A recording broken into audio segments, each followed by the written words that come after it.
могу ишибизде болсо ушул баягы өнөр жаатында чыгармачылык ыр чөйрөсү бизди табыштырып, тааныштырып, ушул ичине ушундай жерлерге чыгып жүрөбүз. Чогуу топ болуп, Топ эмес. топ эмессиздер. Жөн эле мындай болгон жерлерде ушундай таанышыбыз, ыр чөйрөсү тааныштырган. Сиздер топ түзсөңүздөр деле аябагандай сонун жарашып калат экенсиздер. Анда сиздерден кийинки чыгарманы сурана кетели. Кайсыл чыгарманы карасыздар бизге?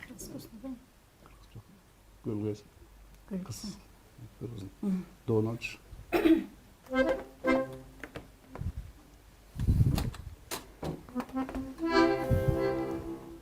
Анда Зайндин Иманалиевдин Гөл кызы деген ырын аткарып берейин. Гөл кызы, гөлдүк кыздарга арналганбы дейм.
Баракелде, эң сонун